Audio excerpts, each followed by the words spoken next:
থেকে সবাই ভিড় জমতে থাকে লঞ্চ, ট্রেন, বাস স্টেশনে। একসঙ্গে এত লোক জড়ো হওয়ায় নতুন করে তাদের ভোগান্তিতে পড়তে হয়। সাব্বির আহমেদের ছবিতে রাজধানীর বিভিন্ন টার্মিনাল ঘুরে আরো জানাচ্ছেন ফয়সাল হোসেন।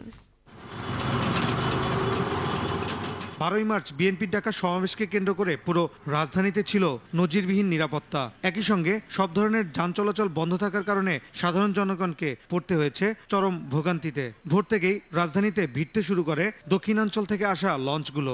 যাত্রীদের অভিযোগ, রাজনৈতিক নেতাদের এ ধরনের সাংঘর্ষিক আচরণে বিপাকে পড়তে হয় তাদের। গাড়ি ঘোড়া ঠিক মতো পাই নাই, রাস্তাঘাটে বাচ্চা কাচ্চা নিয়ে সমস্যায় ছিলাম। এখন এই যে 2-3 দিন পর আসছি। লঞ্চের শুরুটা বুড়িয়া গেছে গা, আমার যাইতে তো পারতাছি। সমাবেশে আটকে পড়ে গেছি, মানে যাইতে পারি নাই।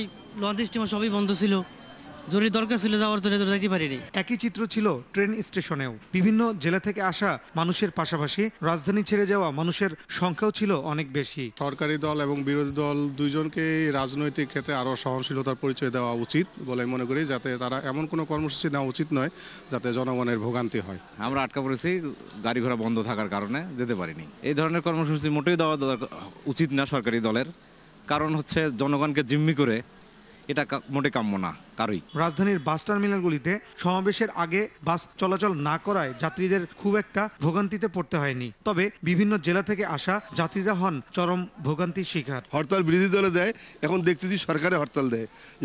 জনগণের যেটা ভোগান্তি, সরকারের দ্বারাই ভোগান্তিটা হলো আমাদের। মহাসমাবেশের জন্য এই জন্য আটকা পড়ে আছি, সমস্যা হয়েছে, অন্য জায়গায় থাকতে হয়েছে। গতকালকে আমাদের ময়মনসিংহে পৌঁছার কথা ছিল, তো আমরা সকালবেলা আসছি, এসে দেখি যে বাসটা চলে না, হরতালের মতো অবস্থা আর কি। তো এই জন্য আজকে আবার যেতে হচ্ছে। রাজনৈতিক নেতাদের এ ধরনের কর্মসূচি দেওয়ার আগে বা এ ধরনের কর্মসূচি বাধাগ্রস্ত করার আগে দেশের মানুষের কথা চিন্তা করা উচিত বলে মন্তব্য করেছেন অনেকেই। ঈদ, পূজা কিংবা সরকারি কোনো ছুটি নয়, বিএনপির ডাকা মহাসমাবেশে আটকে পড়া সাধারণ মানুষের ভিড় এটি। এসব সাধারণ মানুষ রাজনৈতিক নেতাদের কাছে প্রশ্ন রেখেছেন, এ ধরনের কর্মসূচি কি দেশের জন্য আসলেই শুভকর? আর এ ধরনের কর্মসূচির ফলে দেশ কি শুধু পিছিয়ে যাচ্ছে না,